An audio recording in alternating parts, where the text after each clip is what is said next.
Welcome to Half Armenian Cooking. I'm Michael Mikulka, and on this show we explore a variety of the most popular Armenian fusion dishes from around the world. You'll discover authentic multicultural cuisines, vibrant exotic flavors, traditional foods that definitely exist. Come join me and see what we're cooking today.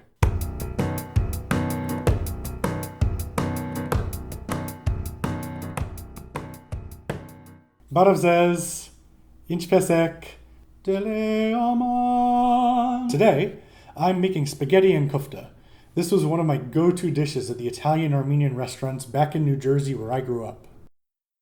To start, let's make the dough for the spaghetti. Everybody in the 313. Add some flour. Scoobity-dee. Open another bag of flour if needed.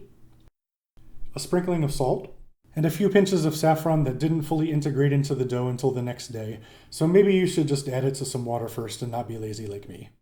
Stir it all up, and then drizzle in some hot water, constantly stirring to incorporate it into the flour and not let any particular section get wetter than the rest. Knead the dough until the flour is incorporated, then turn it out onto a cutting board, pouring any excess flour underneath the dough. Like with the hand-pulled noodles from a few episodes ago, we're going to flatten the dough outwards, then fold it into thirds.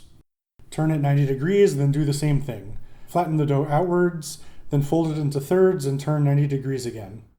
Do this for at least 8 minutes. 8 minutes later, shape the dough into a ball and cover it for at least 30 minutes, but ideally longer. Next up, we're roasting some bell peppers for the sauce. Banana sauce, the Sunday gravy. Just cut them in half and remove the seeds and pith, then put them on a baking tray and bake them at 425 for 1 minute. Time to make the stuffing for the kufta. Mince up 2 serrano peppers for some heat, and then grate half of a large onion. Melt a bit of butter, then add the serranos and onion to one side of the pan, and on the other side, add as many pine nuts as your financial consultant recommends. Let these saute for a while, mix them up and cook for a little longer, then move them to the side and add 1/3 pound of ground lamb. Break the lamb up, add some salt and pepper, then let it brown. Flip it over and let the other side brown, then start breaking it up into small bits. Mix the ingredients together, and we'll add some spices. This is sumac, mint, and cinnamon. Give it another good mix, and we're done. We also need to make the shell that will surround the stuffing. We'll start by soaking 1 cup bulgur, or bulgur wheat, for 5 to 10 minutes in enough hot water to cover. You can remember how to interpret stock market jargon with the following phrase: bull good, bear bad. We're going to grate the other half of that onion. Now drain excess water from the bulgur and put it in a container with the onions. Now we're going to add 2/3 pound of lamb, black pepper, Aleppo pepper, and some salt. I'm using a gallon Ziploc bag here, but you can do this in a bowl if you don't mind putting your hands in contact with raw lamb for 15 minutes. Because now we have to knead this mixture for 15 minutes until it's basically a meat dough. Maybe watch TV or listen to music while doing this because it takes a long time and it feels like even longer. And done. Time to make it a sauce. We're going to start by mincing 4 cloves of garlic and 2 serrano peppers. Pour some olive oil into a pan and add the aromatics. Once they've cooked down, add a generous amount of Aleppo pepper and stir it in. Add a 28-ounce can of crushed or pureed tomatoes, and give it a good stir. Salt, and a touch of sugar to bring out the tomato flavor. Now add some water to the tomato can, and add the roasted peppers to it with their peels removed. Blend it up until it's smooth, and then we'll add it to our sauce. Incorporate it in, and then just let this simmer away while you do all the other stuff. Kufta time, kufta time, kufta time. We're going to take a tablespoon or so of the bulgur and lamb mixture, form it into a ball, and then hollow it out with our thumb.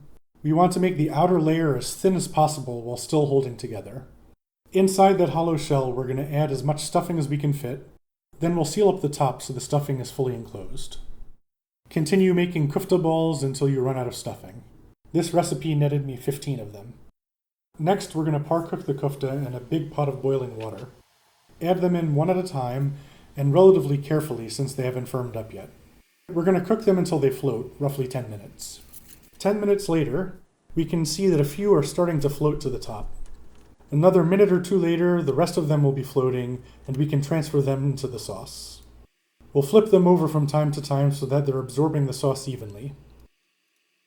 10 to 20 minutes later, and these are looking good. All we've got left to do is the spaghetti. Break off 3 chunks of dough and flatten them out. Pass them through the pasta machine at the thickest level, then again at the 3rd thickest level. Pass the flattened dough through the spaghetti cutter, then add it to a pot of boiling water. Work quickly because fresh pasta cooks fast, though these will be chewy enough that we can get away with overcooking the first ones a bit. A minute or 2 after the final round of pasta was added, we can take the pasta out and drain it under cold water to stop the cooking process. Some cooks say that you should never, ever, ever do this. Those cooks are wrong. As long as you've got a sauce that adheres reasonably well, you're going to be fine. Oh look, spaghetti! Let's cut into one of the kuftas. You can see that the vast majority of this is the inside stuffing portion, and that's what we're looking for. So here it is, spaghetti and kufta, a wonderful exotic alternative to your standard kufta options. But is it any good? Yeah, it's good. The strong flavors of the lamb and bulgur are matched by the bold and spicy flavors of the sauce, and the chewiness of the noodles balances the tenderness of the kufta, and you get that occasional pine nut adding texture. When you're visiting your Armenian friends in Naples or New Jersey, you gotta try this. So what have we learned today? How to make spaghetti and kufta. We learned how to make spaghetti and kufta. That's pretty much all we learned, but honestly, It's really good. that's enough.